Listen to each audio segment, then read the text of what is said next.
হলো, কি সমস্যা তোমার? আমাকে একটু শান্তি মতো আদর খেতেও দিচ্ছ না কেন? তুমি তুমি এরকম কেন করছো? প্লিজ ম্যাম, আপনি আমাকে ছেড়ে দিন। দয়া করে আপনি আমার সাথে এরকম করবেন না। অফিসের যে কেউ চলে আসবে আর দেখলে খুব সমস্যা হবে আপনার। তো কিছু হবে না, আমার মান ইজ্জত যাবে। একদম কোনো কথা বলবে না। আমি যেটা করতে চাইছি আমাকে সেটা করতে দাও। তা না হলে কিন্তু তোমার সঙ্গে এমন কিছু হবে যেটা তুমি কল্পনাও করতে পারবে না। ম্যাডাম দেখুন, আপনারা অনেক বড় লোক আর আমি খুবই সাধারণ একজন মানুষ। আমার খুব ভয় করছে। প্লিজ ম্যাডাম, আপনি আমার সঙ্গে এরকমটা করবেন না। ছেড়ে দিন আমাকে। তাছাড়া অফিসের কেউ যদি এই ব্যাপারে জানতে পারে তাহলে আমার চাকরিটা চলে যাবে, আর চাকরিটা চলে গেলে আমাকে খুব সমস্যায় পড়তে হবে। আমার বাবা এই অফিসের এমডি। অফিসে কি হবে না হবে সেটা আমি বুঝে নেব। তোমাকে চিন্তা করার কথা বলিনি। তুমি শুধু আমাকে কথা দাও, একটা রাত তুমি আমাকে সময় দেবে। তোমাকে সারা জীবনের জন্য না পেলেও কিছুটা সময়ের জন্য হলেও আমি কাছে পেতে চাই। ম্যাডাম, আমি বুঝতে পারছি না আপনার মাথায় সমস্যা আছে নাকি অন্য কিছু। আপনি এই অফিসের এমডি সাহেবের একমাত্র আদরের রাজকন্যা, আর কোথায় আমি ওনার অফিসে চাকরি করা সামান্য একজন এমপ্লয়ি। আপনি প্লিজ আমাকে ছেড়ে দিন। আমি জানি কোথায় তুমি আর কোথায় আমি, তাই তো তোমাকে ভালোবাসি। বড় লোকের বিগড়ে যাওয়া ছেলে আমার পছন্দ নয়। আমি তোমার মতো গরিব সাধারণ একটা ছেলেকে নিজের লাইফে জড়াতে চাই, যে আমাকে অসম্ভব রকম ভালোবাসবে আর আমাকে খুব কেয়ার করবে। দেখুন ম্যাডাম, আপনার খামখেয়ালি পোনা পরিপূর্ণ করার জন্য পৃথিবীতে অনেক ছেলে মানুষ রয়েছে, কিন্তু আপনি আমাকে ছেড়ে দিন। আমি আপনার এই প্রস্তাব মেনে নিতে পারবো না, কারণ আমি আমার ফ্যামিলির একমাত্র উপার্জনক্ষম ব্যক্তি।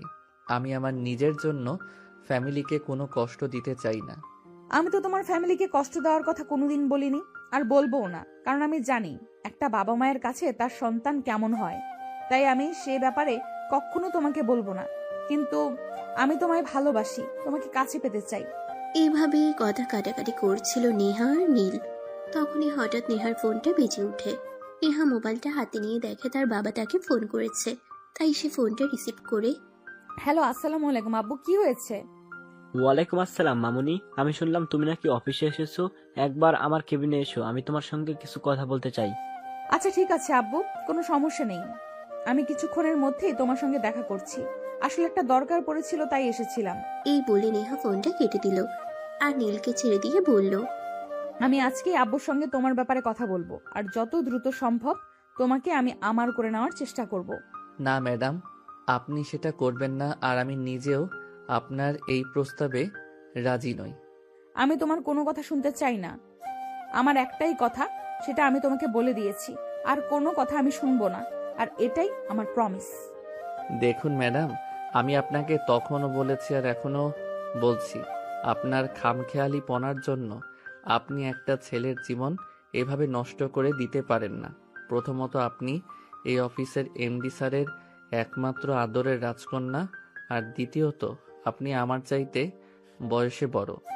শোনো, তোমাকে আমি আগেও বলেছি আর এখনো বলছি, বয়স কখনো প্রেম ভালোবাসায় ম্যাটার করে না। এখানে সবকিছুই মন মানসিকতার উপর ডিপেন্ড করে।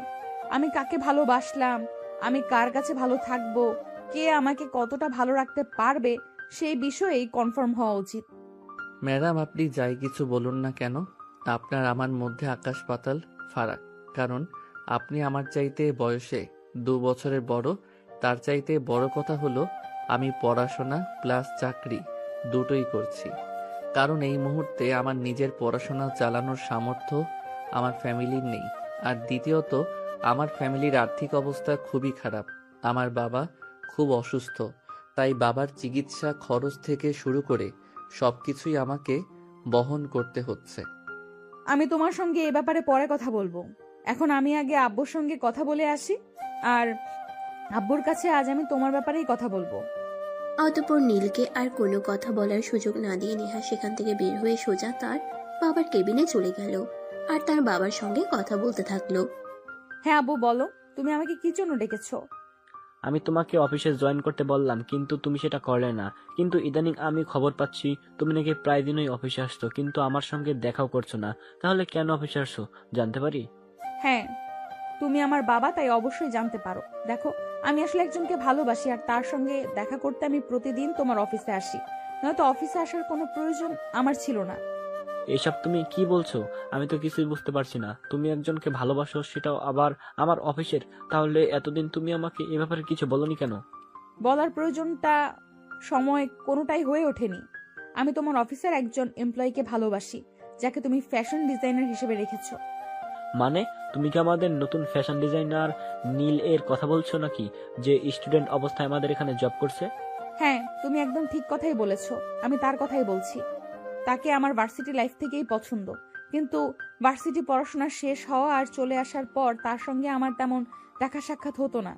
কিন্তু আমি কিছুদিন আগে খবর পেলাম সে আমাদের অফিসে চাকরি নিয়েছে। তাই আমি এখানে তার সঙ্গে দেখা করতে আসি আর তাকে ইমপ্রেস করার চেষ্টা করি। দেখো মামুনি, তোমাকে আমি বেশি কিছু বলবো না, কারণ তুমি প্রাপ্তবয়স্ক। তাই ছোট্ট করে বলি, শোনো, আবেগ দিয়ে জীবন চলে না। জীবন চালাতে হলে আবেগের সঙ্গে সঙ্গে বিবেকেরও প্রয়োজন হয়। হ্যাঁ, সেই সব কিছু আমি খুব ভালো করেই জানি, আর সেই সব কিছু জানি বলে আমি আমার লাইফের সিদ্ধান্তটা নেওয়ার চেষ্টা করছি। প্লিজ তোমরা এ ব্যাপারে আমাকে বাধা দিও না। তবে আব্বু, একটা কথা বলে দেই, ভালো থাকার চাইতে ভালোবাসার মানুষটার কাছে থাকা অনেক ভালো। আমি জানি না তোমার মাথায় কি চলছে, কিন্তু আমি তোমার এই সম্পর্ক মেনে নিতে পারলাম না। তুমি প্লিজ এই সম্পর্ক থেকে নিজেকে মুক্ত করে নাও, এটাই তোমার জন্য ভালো হবে। দেখো, জীবনটা আমার, তাই সিদ্ধান্তটা আমি নিজেই নিয়েছি। কারণ জীবনের প্রতি চলতে গেলে অনেকেই উপদেশ দিবে, কিন্তু সঠিক উপদেশ কোনটা সেটা আমাকেই বেছে নিতে হবে। আর আমার কোনটা ভালো হবে সেটা তো আমি খুব ভালোভাবেই বুঝবো, তাই না? হ্যাঁ, সেটা আমি মানছি, কিন্তু দেখো নীল, একটা নিম্নমধ্য ফ্যামিলির ছেলে তুমি। প্রতি সপ্তাহে যে টাকা খরচ করো, সেই টাকা সে প্রতি 1 মাসে ইনকাম করে। তুমি কি করে ভাবছো তুমি ওর সঙ্গে ভালো থাকবে? আব্বু, এটা অফিস, তাই আমি এখানে তোমার সঙ্গে এ ব্যাপারে কোনো কথা বলতে চাই না। আমি তোমার সঙ্গে বাসায় এ ব্যাপারে কথা বলবো। আর হ্যাঁ, তোমাকে আমি একটা কথা পরিষ্কার জানিয়ে দিয়েছি, আমার জীবনে বিয়ে বা এরকম সম্পর্ক যদি কোনোদিন হয়, তাহলে সেটা নীলের সঙ্গেই হবে, বিকজ আই লাভ হিম। এই কথা বলে নেহা সেখান থেকে সোজা বের হয়ে বাসায় চলে আসলো। বাসায় আসতে না আসতেই তার আম্মু তাকে বলল, কি ব্যাপার নেহা, কি হয়েছে? তুমি অফিসে কেন গিয়েছিলা? আর তুমি আর কি বিষয় নিয়ে তুমি তোমার বাবার সঙ্গে কথা কাটাকাটি করেছো, বলবে আমায়? আব্বু যদি তোমাকে ফোন করে এই কথাটা বলে থাকে, তাহলে নিশ্চয়ই এটাও বলেছে যে আমি কেন আব্বুর সঙ্গে কথা কাটাকাটি করেছি। তাই আমার মনে হয় এই ব্যাপারে আর নতুন করে বলার কিছুই নেই। তোমাদের সবাইকে আমি স্পষ্ট জানিয়ে দিচ্ছি, বিয়ে করতে হলে আমি নীলকেই করব। আমার জীবনে নীল ছাড়া অন্য কোনো পুরুষ মানুষ কোনো দিনও আসবে না। একটা কাজ করো, তুমি একবার দেশের বাইরে কোথা থেকে ঘুরে আসো, তাহলে তোমার এইসব চিন্তা ভাবনা মাথা থেকে একদম চলে যাবে। তাহলে আর উল্টাপাল্টা চিন্তা করার সময় পাবে না, আর উল্টাপাল্টা চিন্তা করার মানসিকতাও তোমার ভিতরে থাকবে না, চলে যাবে। দেখো, আমি ছোট বাচ্চা নই যে কোনো ভুল সিদ্ধান্ত নিজের জন্য চুজ করব। আমি যথেষ্ট বড় হয়েছি, আর আমার ব্যাপারে আমি সিদ্ধান্ত নিতে পারি। তাই তোমাদের এত মাথা ঘামানোর কিছুই নেই। আমি পরিষ্কার জানিয়ে দিয়েছি, তোমাদের বিয়ে করতে হলে আমি নীলকেই করব। অতঃপর নেহার আম্মু আর নেহাকে কিছুই বলল না। তিনি বুঝতে পারলেন নেহা যখন একবার বলে ফেলেছে তখন এটাই করবে। তাই তিনি মনে মনে চিন্তা করলেন নেহার আব্বু বাড়িতে আসলে ওর আব্বুকে বুঝিয়ে বলে দেখবেন কিছু করা যায় কিনা। রাতের বেলা যখন নেহার আব্বু বাড়িতে আসলো, খাওয়া দাওয়া শেষ হলে বেডরুমে গিয়ে বসলেন।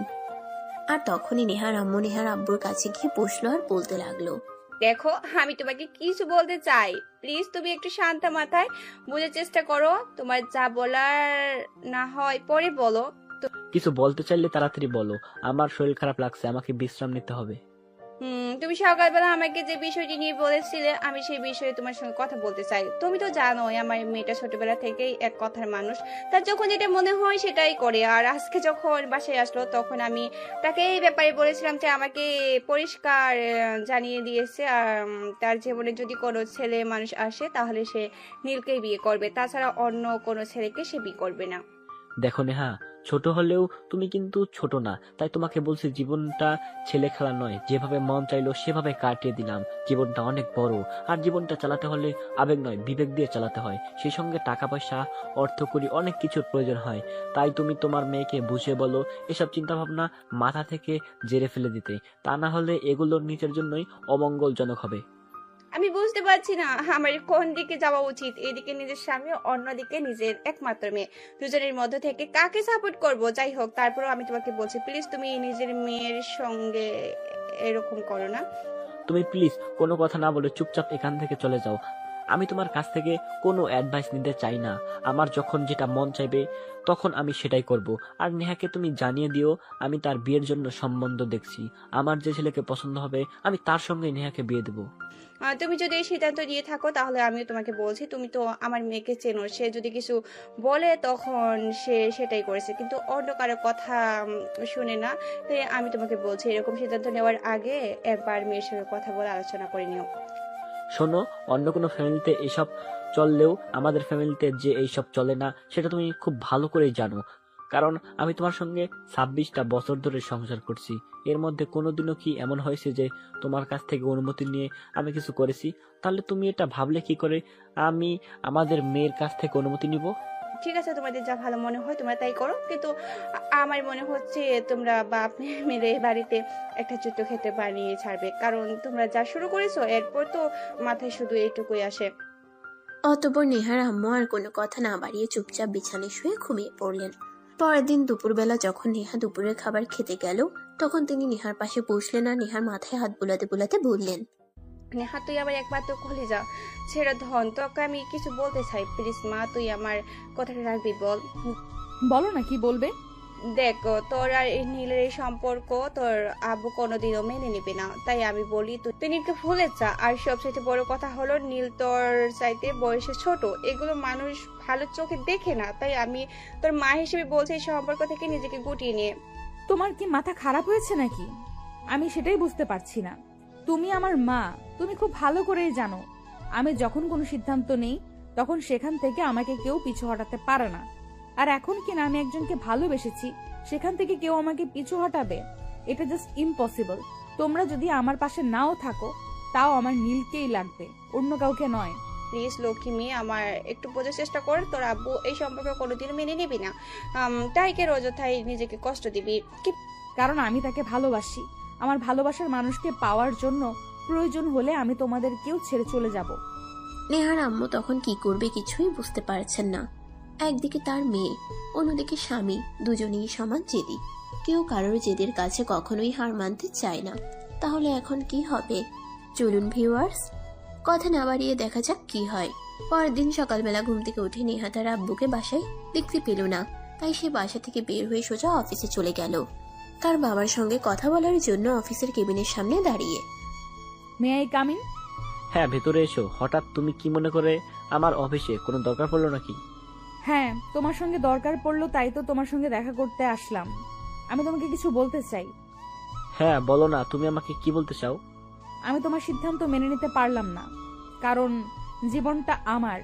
জীবনের সমস্ত সমস্যাগুলোর সম্মুখীন আমাকে হতে হবে, তখন কিন্তু আমি কাউকে পাশে পাবো না। তাই আমার ভালো থাকা, মন্দ থাকা, ভালো লাগা, মন্দ লাগার বিষয়গুলোকে আমি ভেবে নিতে চাই। আমাকে ভেবে নিতে দাও। মানে তুমি কি বলতে চাইছো? আমি কিছুই বুঝতে পারছি না। তুমি ওই 3rd ক্লাস মার্কা ছেলেটাকে বিয়ে করতে চাও? এটা আমি কোনোদিনও মেনে নিব না। কারণ তুমি আমার সন্তান, তোমার সমস্ত ব্যাপারে সিদ্ধান্ত নেওয়ার অধিকার আমার রয়েছে। বাবা হিসেবে যদি আমার সমস্ত বিষয়ে সিদ্ধান্ত নেওয়ার অধিকার তোমার থেকে থাকে, আমি মেয়ে হিসেবে তোমাকে বলছি আমি অ্যাডাল্ট। আমার নিজের ব্যাপারে নিজের সিদ্ধান্ত নেওয়ার বয়স হয়েছে। তাই তুমি আমাকে কোনো প্রকার বিরক্ত করো না। আমি আবার নিজের ভালোবাসার মানুষকে ভালোবেসে আপন করে নিতে চাই। এতে আমি তোমার কোনো কথাই শুনবো না। তাহলে শুনে রাখো, আমি আমার সমস্ত সম্পত্তি থেকে তোমাকে বঞ্চিত করব। আমি আমার সমস্ত সম্পদ যে কোনো অনাথ আশ্রম বা কোনো স্বেচ্ছাসেবী ফাউন্ডেশনের নামে লিখে দেবো। তখন কিন্তু তুমি আমাকে কোনো বাধা দিতে পারবে না। শোনো, তোমার সম্পদের উপর কোনো লোভ আমার নেই। কারণ ভালোবাসার মানুষের সঙ্গে মানুষের কাজ কমাতে হবে। বসবাস করতে পারে, একবেলা না খেয়েও থাকতে পারে। তাই আমি তোমার এইসব কথা কোনোভাবেই নিজের সিদ্ধান্ত থেকে পিছপা হব না। আমি কিন্তু শেষবারের মতো বলছি, আমি কিন্তু তোমাকে ত্যায্য পুত্র করব। তখন কিন্তু আমার কোনো কিছুর উপর তোমার কোনো অধিকার থাকবে না। তুমি আরো একবার ভেবে নাও। আমি বললাম তো, আমার ভাবা চিন্তা শেষ। আমি আর কোনো কিছু চিন্তা ভাবনা করতে চাই না। আমি যেটা সিদ্ধান্ত নেওয়ার আমি নিয়ে নিয়েছি। এখন তুমি কি করবে সেটা একান্তই তোমার ব্যাপার। আমি তোমাকে এই ব্যাপারে কিছুই বলবো না। তবে আমি নীলকে ভালোবাসি, আর নীলকেই বিয়ে করব। এই ব্যাপারে যদি কেউ আমাকে বাধা প্রদান করে তাহলে আমি তার কোনো বাধা মানব না। এরপর নেহা তার আব্বুকে আর কোনো কথা বলার সুযোগ না দিয়ে তার আব্বুর কেবিন থেকে বের হয়ে সোজা বাসায় চলে গেল। বাসায় যেতেই তার আম্মু তাকে বলল, ব্যাপার নেই। হ্যাঁ, তোমার আব্বু ফোন করেছিল, তুমি নাকি অফিসে গিয়েছিলে। তুমি কি বলছো তোমার আব্বুকে? আব্বু যখন তোমাকে ফোন করেছে তাহলে নিশ্চয়ই সবকিছু বলেছে। তাহলে তুমি তারপরও আমাকে কেন জিজ্ঞেস করছো? আমাকে প্রশ্ন করার তো কোনো প্রয়োজন নেই। তোমার কি একবার মনে হচ্ছে না তুমি সিদ্ধান্ত ভুল নিয়েছো, যেটা তোমার জীবনের জন্য ক্ষতিকর হয়ে দাঁড়াতে পারে? প্লিজ, বাবা মা হিসেবে আমরা তোমার অনুরোধ করছি, তুমি তোমার সিদ্ধান্ত থেকে ফিরে আসো। আমরা তোমাকে ভালো ছেলে দেখে বিয়ে দিব, যে তোমাকে অনেক সুখী শান্তিতে রাখবে। যেখানে ভালোবাসা থাকবে না সেখানে সুখ শান্তি আসবে কি করে? আমি আমার মনের মাঝে একজনকে রেখে অন্যজনের সঙ্গে সংসার করতে পারবো না। এটা আমার দ্বারা সম্ভব হবে না কোনোদিনও। তাই আমি সিদ্ধান্ত নিয়েছি এই বাড়ি ছেড়ে চলে যাব আর নীলকেই বিয়ে করব। এই কথা বলতে বলতেই নেহা তার নিজের রুমে চলে আসলো আর সঙ্গে সঙ্গেই নীলকে ফোন দেয়। নীল আজ অফিসে আসেনি, তার শরীরটা খারাপ, তাই সে বাসাতেই ছিল। নীল বিছানায় শুয়েছিল, তখনই ফোনের রিংটোনের আওয়াজ শুনতে পায়। তখন সে মোবাইলটা হাতে নিয়ে দেখে নেহা তাকে ফোন করেছে। সে ফোনটা রিসিভ করতে চাইল না, কিন্তু পরপর ফোন বেজেই চলছিল, তাই সে বাধ্য হয়ে ফোনটা রিসিভ করলো। আসসালামু আলাইকুম। কি ব্যাপার ম্যাডাম, আপনি আমাকে কেন ফোন করেছেন? ওয়ালাইকুম আসসালাম। তুমি আজ অফিসে আসোনি কেন? তোমার সঙ্গে আমার জরুরি দরকার আছে। তুমি আজ বিকেলেই আমার সঙ্গে একবার দেখা করবে। সরি ম্যাডাম, আজ আমি আপনার সঙ্গে দেখা করতে পারবো না, কারণ আমার শরীরটা ভালো নেই। আমি অন্য কোনো দিন আপনার সঙ্গে দেখা করি।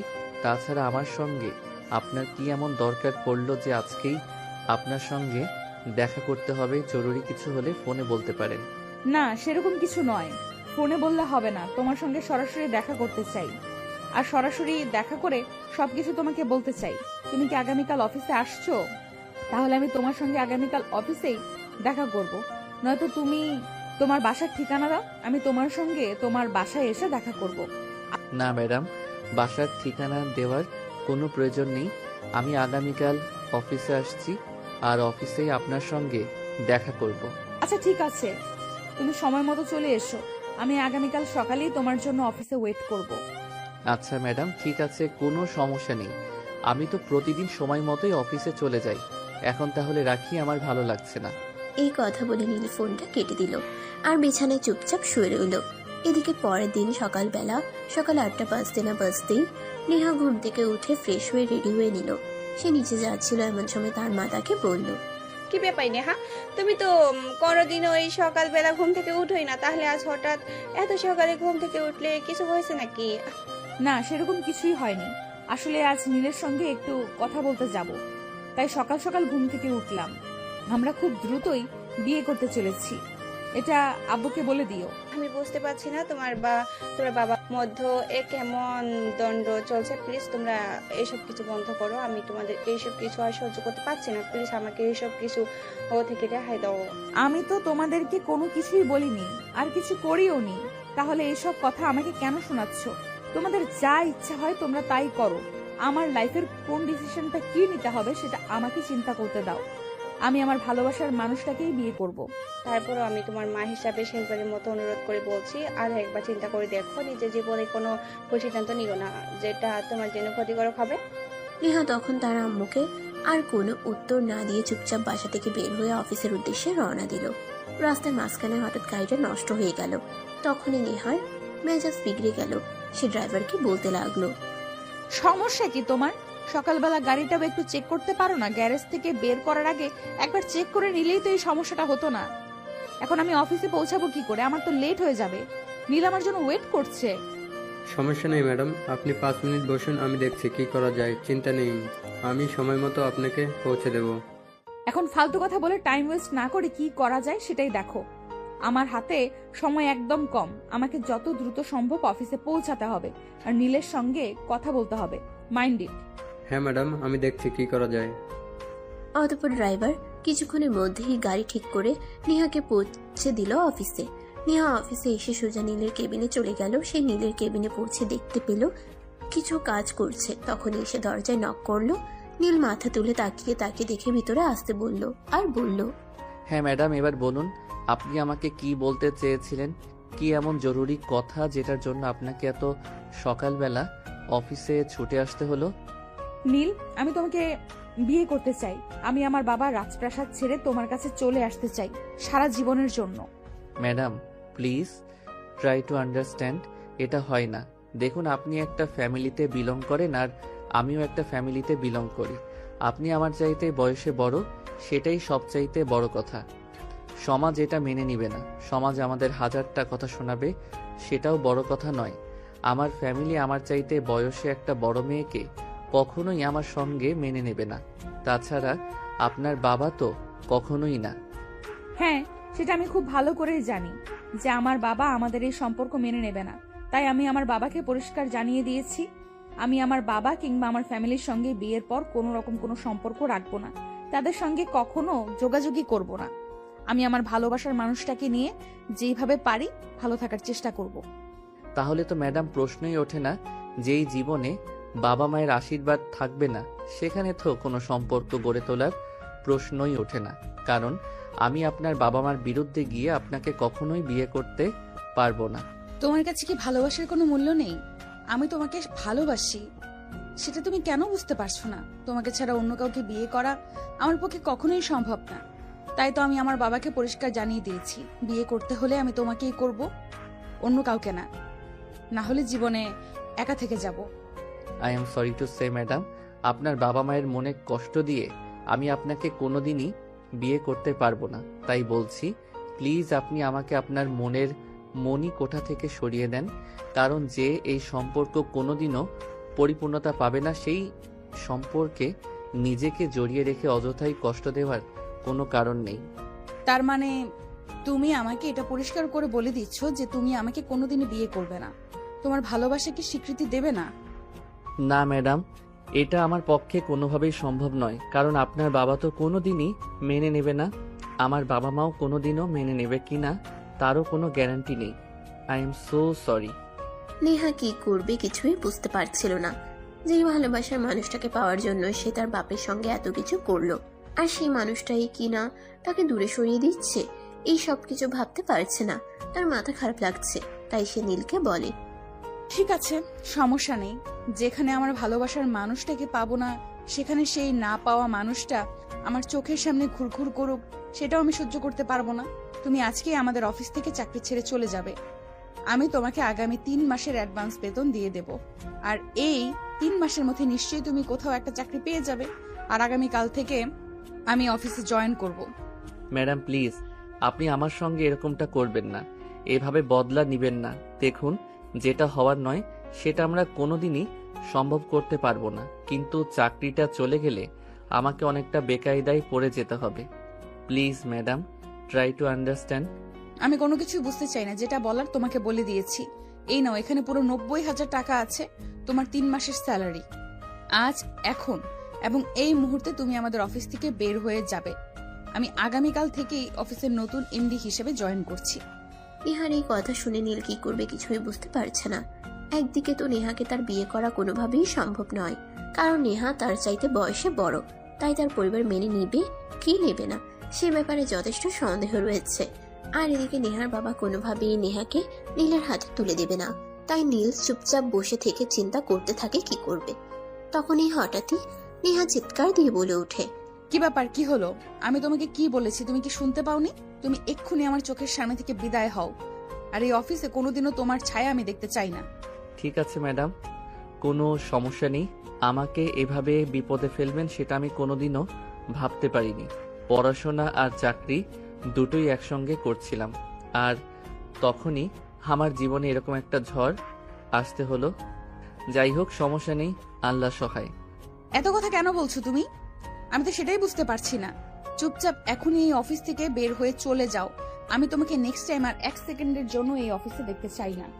এই কথা বলে নেহা নীলের কেবিন থেকে বের হয়ে সোজা বাসায় চলে গেল। এদিকে নীল কিছুক্ষণ পর তার বসের কেবিনে গেল। আসসালামু আলাইকুম বস, আমি আপনাকে কিছু বলতে চাই। ওয়ালাইকুম আসসালাম। হ্যাঁ বলো না, তুমি আমাকে কি বলতে চাও? দেখুন, আমি আপনাদের অফিসে চাকরি নিয়েছিলাম চাকরিটা করবার জন্যই, কিন্তু চাকরিটা আমার আর করা হয়ে উঠল না। আমি আগামীকাল থেকে অফিসে আসবো না। কিন্তু কেন হঠাৎ তুমি এরকম সিদ্ধান্ত নিলে? কেন অফিসে না আসার কারণটা কি আমি জানতে পারি? কারণ তুমি অফিসে যখন তাকে নিয়েছিলে তখন তুমি আমাকে বলেছিলে তুমি একটা সরকারি চাকরি পাওয়ার আগ পর্যন্ত এখানে চাকরি করবে, কারণ এই মুহূর্তে টাকা পয়সার তোমার খুবই প্রয়োজন। কিন্তু হঠাৎ এমন কি হলো যে তুমি চাকরিটা ছেড়ে দিচ্ছ কোনো কথাবার্তা ছাড়াই? দেখুন স্যার, আশা করি আপনাকে সবকিছু খুলে বলার প্রয়োজন নেই। আপনি কিছুটা হলেও আন্দাজ করতে পারছেন। তারপর আমি বলছি, নেহা ম্যাডাম চায় না আমি এই অফিসে চাকরি করি। তাছাড়া এরকম সিদ্ধান্ত নেওয়ার পিছনে যে কি কারণ রয়েছে সেটাও আপনি জানেন।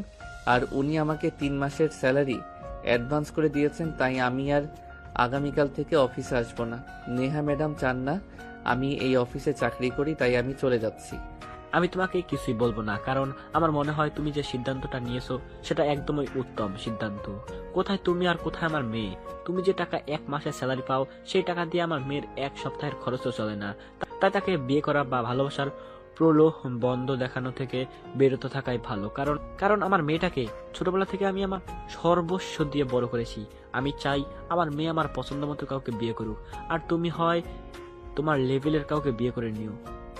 বিয়ে শাদী জীবনে আদৌ করবো কিনা সে ব্যাপারেও যথেষ্ট সন্দেহ রয়েছে, কারণ বিয়ে আর প্রেম এসব নিয়ে কোনো আগ্রহ আমার কোনোদিন ছিল না। ভবিষ্যতে হবে কিনা সেটাও জানি না। যাই হোক, এত কথা তো আপনাকে বলে লাভ নেই। আমি আসছি। জীবনে যদি কখনো প্রয়োজন মনে হয় আমার লাইফে কোনো মেয়ে মানুষের প্রয়োজন আছে, তাহলে তো বিয়েটা করব, না হলে তো চিরকাল একাই কাটিয়ে দেব। আসসালামু আলাইকুম। এই কথা বলে নীল সেখান থেকে বের হয়ে চলে গেল। এদিকে নেহা বাসে এসে তার আম্মুকে বলে, আম্মু, তোমাদের চিন্তা করার কোনো কারণ নেই, কারণ যেই মানুষটাকে আমি ভালোবেসে বিয়ে করতে চেয়েছিলাম সেই মানুষটাই আমাকে চাইলো না। তাই আমি সিদ্ধান্ত নিয়েছি আমি আর এই ব্যাপারে কোনো কথা বলবো না, আর আমার জীবনে কোনোদিন বিয়ে করব না। কারণ আমার ভালোবাসার মানুষটাকে যেখানে পেলাম না সেখানে বিয়ে করে কি লাভ? ভালো তো জীবনে একজনকেই বাসা যায়, তাহলে কেন অযথাই আরেকটা মানুষের সঙ্গে নিজের জীবনটাকে জড়াবো? জীবনটা আবেগ দিয়ে চলে না রে মা। জীবনের পথে চলতে হলে কাউকে না কাউকে প্রয়োজন হয়, সেটা জানি না। দেখ, নিজের সঙ্গে তোর কি হয়েছে সেটা আমি জানি না, তবে আমি মা হিসেবে তোকে সাজেস্ট করব কয়েকটা দিন সময় নিয়ে দেখবে, এমনিতেই সব ঠিক হয়ে যাবে, সবকিছু ভুলে যাবি, আর জীবনে কেউ আসলে জীবনটা পরিপূর্ণ হয়ে যাবে। মুখে কোনো উত্তর না দিয়ে নিজের রুমে চলে যায়। অপরদিকে নীল বাড়িতে আসে আর তার মায়ের হাতে টাকাগুলো তুলে দেয়। তার মা এতগুলো টাকা দেখে তাকে বলে, কি ব্যাপার নীল, কি হলো? এতগুলো টাকা তুই কোথায় পেলি? আম্মু, অফিস থেকে আমাকে বের করে দেওয়া হয়েছে 3 মাসের স্যালারি দিয়ে। আমাকে এখন অন্যত্র চাকরি খুঁজতে হবে। এসব তুই কি বলছিস বাবা? এই তো কয়েক মাস হলো তুই এই কোম্পানিতে চাকরি নিয়েছিস, ভালোই বেতন পাস, নিজের পড়াশোনা আর সংসার খরচ সবটাই চালাতে পারছিস, তাহলে এখন হঠাৎ করে কি হলো বল আমাকে শুনি। আম্মু, সেরকম কোনো ব্যাপার নয়, আর যেটা হয়েছে সেটা তোমার সঙ্গে শেয়ার করার মতো নয়। যাই হোক, চিন্তা করো না, এই 3 মাসের মধ্যে নিশ্চয়ই একটা চাকরি পেয়ে যাব। আর একটা চাকরি পেয়ে গেলে তো আর আমাদের কোনো চিন্তা থাকবে না। তাছাড়া এখানে তো পুরো 3 মাসের স্যালারি মানে 90,000 টাকা আছে। সেটা দিয়ে এই কয়দিন আমার পড়াশোনা, রিমির পড়াশোনা আর তোমার চিকিৎসার খরচ চালাতে পারবো। ঠিক আছে বাবা, তুই যেটা ভালো মনে করিস সেটাই কর। আমি জোর করে তোর উপর কোনো কিছু চাপিয়ে দিব না, আর চাপিয়ে দিতে চাইও না। আমি এখন দুপুরের খাবার খাইনি, আমার মন কেন জানি বলছিল আজ দুপুরের খাবার সময় হওয়ার আগেই তুই বাসায় চলে আসবি, আর সেটাই হলো। তাই বলছি তাড়াতাড়ি দুজনে একসাথে আজ দুপুরের খাবার খাবো। আচ্ছা ঠিক আছে, কোনো সমস্যা নেই, তুমি একটু ওয়েট করো, আমি এক্ষুনি হাত মুখ ধুয়ে ফ্রেশ হয়ে আসছি। এই কথা বলে নীল ওয়াশরুমে চলে গেল ফ্রেশ হয়ে আসার জন্য। কিছুক্ষণ পর সে আর তার মা দুপুরের খাবার খেয়ে নিল। বিকেল 3টা নাগাদ রিমি বাসায় আসলো। সচরাচর সে এই টাইমে তার ভাইয়াকে বাসায় দেখে না, তাই সে তার ভাইয়াকে বলে, কি রে, কি ব্যাপার ভাইয়া? তোর কি শরীর খারাপ নাকি? তোকে তো এই সময়ে বাসায় পাওয়াই যায় না, আজ বাসায় কেন? কই না তো, আমার শরীর খারাপ হতে যাবে কেন? এমনিতেই আজ ভালো লাগছে না, তাই অফিস থেকে চলে এসেছি। তোর পড়াশোনা কেমন চলছে সেটাই আগে বল। আজ বিকেলে কিন্তু আমি তোকে পড়তে বসাবো, তারপর দেখবো কলেজে গিয়ে শুধু পড়াশোনা করিস নাকি অন্য কিছু করিস। আরে ভাইয়া, আমি বুঝি না সবসময় তোর মাথায় শুধু উল্টোপাল্টা চিন্তা কেন ঘুরে। আমি তোকে কলেজে পড়াশোনা করবার জন্য যাই, অন্য কিছু তো করতে যাই না। তাহলে তুই আমাকে এরকম ফালতু মার্কা কথাবার্তা কেন শোনাচ্ছিস বল? কারণ এই যুগের ছেলে মেয়েদের একটু বিশ্বাস করি না। এরা পড়াশোনার নামে কলেজে গিয়ে প্রেম করে বেড়ায়। দেখ ভাইয়া, কে কি করে না করে সেই সব তো আমি জানি না, আর জানতেও চাই না। এসব ব্যাপারে আমার কোনো আগ্রহ নেই। কিন্তু আমি না কলেজে শুধু পড়াশোনা করতেই চাই। প্রেম টেম ওইসব কোনোদিন আমাকে দিয়ে হবে বলে মনে টনে হয় না। শোন, প্রেম কিন্তু খারাপ নয়। প্রেম করে যদি তুই পালিয়ে বিয়েটা করে নিস তাহলে আমার কিছু পয়সা অন্তত বেঁচে যাবে। এই কথাটা বলেই নীল একটা শয়তানি মার্কা হাসি দিয়ে সেখান থেকে চলে যাচ্ছিল। তখনই রিমি পিছন থেকে তার স্কুল ব্যাগ দিয়ে তার ভাইয়াকে মারতে শুরু করে আর বলে, তুই আর জীবনেও ভালো হলি না, সব সময় শুধু ফাজলামো মার্কা কথাবার্তা বলতেই থাকি। তুই কেন এমন রে? ছোট বোনকে এসব কথা বলতে কি তোর একটুও লজ্জা করে না? আমার লজ্জা করবে কেন? আমি কি মেয়ে মানুষ নাকি যে আমার লজ্জা করতে যাবে? যাই হোক, আমি কিন্তু বিকেলে তোকে পড়তে বসাবো, কথাটা মাথায় রাখিস। আর আম্মু, আমি একটু বাইরে যাচ্ছি। অনেকদিন বাইরে কোথাও হাঁটাহাঁটি করতে যাওয়া হয় না। ঠিক আছে, সন্ধ্যার আগেই কিন্তু বাসায় ফিরে আসিস, শীতকাল তো চলেই যাচ্ছে। তোদের তো সময় হয় না, তাই তো শীতের পিঠা তোদের বানিয়ে খাওয়াতে পারলাম না। আজ ভাবছি আমি তোদের ভাই বোনের জন্য পিঠা বানাবো, তাড়াতাড়ি কিন্তু চলে আসিস। ঠিক আছে আম্মু, সমস্যা নেই, আমি সন্ধ্যার আগেই চলে আসবো। অতঃপর নীল জামা কাপড় চেঞ্জ করে বাসার বাইরে চলে গেল। তার বন্ধুকে ফোন দিয়ে নদীর পাড়ে আসতে বলল। সে নদীর পাড়ে পৌঁছানোর আগে দেখতে পেল তার বন্ধু হৃদয় সেখানে তার জন্য অনেকক্ষণ আগে থেকেই অপেক্ষা করছে। কি ব্যাপার দোস্ত, তোকে তো অনেকদিন কোনো খোঁজই পাওয়া যায় না। আজ হঠাৎ কি এমন হলো যে তুই নিজের থেকেই ফোন করে আমার সঙ্গে দেখা করতে বললি? আরে বেটা বস না, তোর সঙ্গে আগে একটু গল্প করি, তারপর না হয় ওইসব ব্যাপারে বলা যাবে। তারপর বল, তোর দিনকাল কেমন যাচ্ছে? এই তো আলহামদুলিল্লাহ, আল্লাহর রহমতে ভালোই যাচ্ছে। রিমির সঙ্গে তো আজ দুপুরে দেখা হয়েছিল। সে যখন কলেজ থেকে বাসায় ফিরছিল, রিমির কাছে তোর ব্যাপারে জিজ্ঞেস করেছিলাম। রিমি বলল তুই চাকরি আর পড়াশোনা নিয়ে খুবই ব্যস্ত আছিস, বাইরে আসার মতো সময় নাকি তোর হয়ে ওঠে না। তাহলে আজ কিভাবে সময় পেলি সেটাই তো খুব জানতে ইচ্ছা করছে। অতঃপর নীল হৃদয়কে সবকিছুই খুলে বলল। সবকিছু শুনে হৃদয় নীলকে বলল, দূর বেটা, তুই একটা বোকা। সুযোগে কেউ হাতছাড়া করে? তোর অফিসের এমডির একমাত্র মেয়ে তোকে বিয়ে করতে চাইলো আর তুই তাকে রিজেক্ট করে দিলি। আমি হলে তোর সঙ্গে সঙ্গে বিয়েটা করে নিতাম। তুই এরকম কেন রে? আরে শালা, তুই বোঝার চেষ্টা কর, সে আমাদের অফিসের এমডির একমাত্র মেয়ে। তার উপর সবচাইতে বড় কথা হলো আমি তার চাইতে বয়সে ছোট। সে আমার থেকে 3 বছরের বড়। আমি কি করে তাকে বিয়েটা করি বল আমাকে? আজকাল না বয়স এইসব কিছুই ম্যাটার করে না। তুই না দীপিকা পাদুকোনকে তো চিনিস? তার জামাই তার থেকে কত বছরের ছোট সেটা তুই জানিস? আমি বাইরে কেন যাচ্ছি, তুই বাংলাদেশেই তাকিয়ে দেখ। আমাদের দেশের কত কত ছেলেরা তাদের চাইতে বয়সে বড় মেয়েকে বিয়ে করতেছে, এমনকি কলেজের টিচারকেও বিয়ে করতেছে। তাহলে কেন তুই তোর অফিসের এমডির মেয়েকে বিয়ে করতে পারবি না? শোন, এখানে আমার একা মতামত দিয়ে কিছুই হবে না। নেহার আব্বু আম্মু, মানে আমার অফিসের এমডি স্যার আর ওনার স্ত্রী, ওনারাও এই সম্পর্ক কোনোদিনও মেনে নিবেন না। তাছাড়া নেহার আব্বু অলরেডি নেহার জন্য পাত্র ঠিক করে রেখেছে। যেখানে আমি নুন খেয়েছি সেখানে তো আমি নেমোখারামি করতে পারতাম না। আচ্ছা ভাই, ঠিক আছে, সে না হয় বুঝতে পেরেছি, কিন্তু এখন কি করবি? তোর পরিবারে তো তুই ছাড়া উপার্জন সক্ষম কোনো ব্যক্তি নেই। তুই যদি ইনকাম না করিস তাহলে তোর সংসার চলবে কি করে? আর তোর পড়াশোনায় বা কি করে চলবে? তাছাড়া তোর একটা ছোট বোন আছে, তাকে পড়াশোনা করানোর থেকে শুরু করে বিয়ে পর্যন্ত তোকেই দিতে হবে। তুই ছাড়া তো এই ব্যাপারে তোকে সাহায্য করার মতো কেউ নেই। আর সবচাইতে বড় কথা হলো তোর মার অসুস্থ। তা তুই ইনকাম না করতে পারিস তাহলে তুই তোর মাকে ভালো রাখবি কি করে? হ্যাঁ, এসব কিছুই তো চিন্তা করছি। তবে নেহা ম্যাডাম একটা কাজ খুবই ভালো করেছেন। উনি আমাকে অফিস থেকে বের করে দেওয়ার আগে আমাকে 3 মাসের স্যালারি অ্যাডভান্স করে দিয়েছেন। যাই হোক, আল্লাহ নিশ্চয়ই কিছু না কিছু একটা ব্যবস্থা করবে আমার জন্য। হ্যাঁ, সেটাই তো। অবশ্যই বান্দার অসুবিধায় আর কেউ পাশে থাকুক বা না থাকুক, আল্লাহ পাক রব্বুল আলামিন ঠিকই আমাদের পাশে থাকেন। যাই হোক, চিন্তা করিস না, আল্লাহ যা করে ভালোর জন্যই করে নিশ্চয়ই। আল্লাহ পাক রব্বুল আলামিন তোর জন্য ভালো কিছু রেখেছেন। এখন চল বাসার দিকে যাওয়া যাক। হ্যাঁ তাই চল, কিন্তু তুই আজ আমার বাড়িতে চল। আমার মা বলেছে আজ আমাদের জন্য শীতের পিঠা বানাবে। তুইও আমাদের সঙ্গে পিঠা খাবি। সবাই মিলে একসঙ্গে বসে পিঠা খাবার মজাই আলাদা। হ্যাঁ, সেটা একদম তুই ঠিক বলেছিস। তাছাড়া আন্টি অনেক ভালো পিঠা বানাতে পারে। আন্টির হাতে পিঠা খেতে আমার দারুণ লাগে। আর তুই যখন বলেছিস তখন তাহলে যাওয়া যেতেই পারে। এই কথা বলে নীল আর হৃদয় দুজনেই বাড়ির পথ ধরে হাঁটছিল। তখনই হঠাৎ রাস্তার সাইডে একটা বড় গাড়ি দাঁড়িয়ে থাকতে দেখলো তারা দুজনে।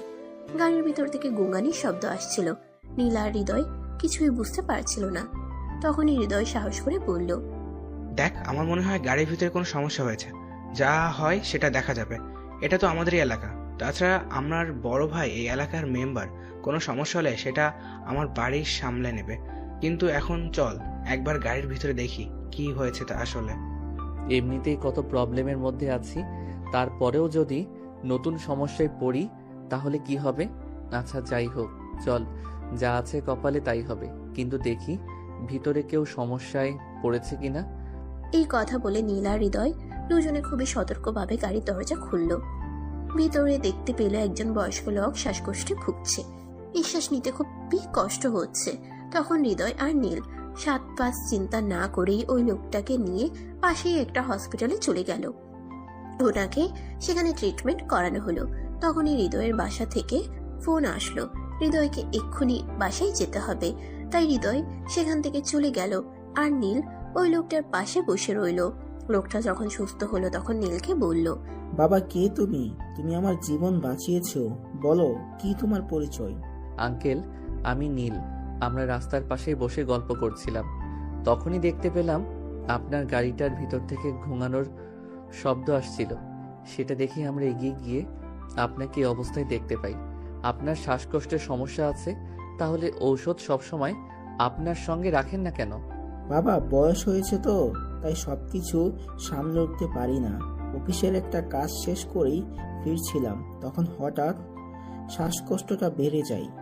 মনে মনে ভাবলাম গাড়িটা আর চালাতে পারবো না, তাই গাড়িটা সাইড করলাম। আল্লাহ অবশেষে রহমতে তুমি আমাকে হসপিটালে নিয়ে এসেছো, তা না হলে তো আজ মরেই যেতাম। কিন্তু আঙ্কেল, আপনি কেন গাড়ি চালাচ্ছিলেন? আপনার ড্রাইভার নেই? ড্রাইভার তো আছে, সে একটু জরুরি কাজে তার বাড়িতে গেছে। তাই ভাবছিলাম আমি আজ নিজে গাড়িটা চালিয়ে অফিস থেকে বাড়িতে চলে আসব, কিন্তু সে আর হলো না। মাঝ রাস্তায় আসতেই এরকম একটা পরিস্থিতিতে পড়তে হলো। যাই হোক বাবা, তোমাকে অনেক ধন্যবাদ। তুমি না থাকলে যে আমার আজ কি অবস্থা হতো সেটা হয়তো আল্লাহ ভালো জানে। আঙ্কেল, আল্লাহ যখন কোনো মানুষকে বিপদে ফেলান তখন তাকে উদ্ধার করার জন্য কাউকে না কাউকে তো নিশ্চয়ই পাঠান। যাই হোক আঙ্কেল, আপনার বাড়ির কারো নাম্বার দেওয়া যাবে? আমি ফোন করে ওনাদের জানিয়ে দিতাম, ওনারা আপনাকে বাসায় নিয়ে যেতেন। বাবা, বাসায় তুমি কাকে ফোন করবে? আমার স্ত্রীও অসুস্থ, সে তো আর আমাকে নিতে আসবে না। তুমি যদি একটু কষ্ট করে আমাকে বাসা পর্যন্ত পৌঁছে দিতে তাহলে খুবই ভালো হতো। আঙ্কেল, আপনার ছেলে মেয়ে নেই? ওদের কারো নাম্বার দিন, আমি ওদের ফোন করি। সন্তানের কথা মনে করে আর কষ্ট দিও না বাবা। আমার কোনো সন্তান নেই। আমি আর আমার স্ত্রী অনেক চেষ্টা করেছি সন্তান নেওয়ার জন্য, কিন্তু আল্লাহ পাক রাব্বুল আলামিন আমাদের দিকে মুখ তুলে তাকালেননি, যার ফলস্বরূপ আমরা এখনো সন্তানের মুখ দেখতে পারিনি। যাই হোক বাবা, আমি তোমার ফ্যামিলির বিষয়ে জিজ্ঞেস করছিলাম, তুমি তো কিছুই বললে না আমাকে। আঙ্কেল, আমার বাবা নেই। বাবা মারা গেছেন প্রায় 10 বছর মতো। এই কয়দিন আমার মা আমাদের সংসার সামলাতেন, কিন্তু ইদানিং আমার মাও অসুস্থ হয়ে পড়েছেন। আমি এই বছর অনার্স সেকেন্ড ইয়ারে পড়াশোনা করছি, আর সেই সঙ্গে একটা কোম্পানিতে চাকরি করে সংসারের খরচ আর মায়ের ওষুধের খরচ, সেই সঙ্গে আমাদের 2 ভাই বোনের পড়াশোনার খরচও চালাতাম। কিন্তু আজকেই আমাকে চাকরিটা হারাতে হয়েছে। কি বলো তুমি? এত কষ্টের জীবন তোমার? আচ্ছা ঠিক আছে, তুমি আমাকে আমার বাসায় নিয়ে চলো, আমি একটু সুস্থ হই, তারপর তোমার ব্যাপারে চিন্তা করছি। নীল তখন আশরাফ সাহেবকে নিয়ে ওনার বাসায় চলে গেল আর ওনাকে পাশে পৌঁছে দিয়ে ওনার কাছ থেকে বিদায় নিয়ে বাসায় চলে আসলো। আর আসার সময় ওনার স্ত্রীর কাছ থেকে ওনাদের বাসার টেলিফোন নাম্বারটা নিয়ে আসলো খোঁজখবর নেওয়ার জন্য। এদিকে নীল বাসায় আস্তে আস্তে রাত প্রায় 11টার মতো বেজে গেল। নীলের মা আর তার বোন দুজনেই বারান্দায় বসে তার জন্য অপেক্ষা করছিল। নীল বাড়িতে প্রবেশ করতে না করতেই তার বোন চেঁচিয়ে বলতে লাগলো, এই ভাইয়া, তুই কি জীবনেও মানুষ হবি না?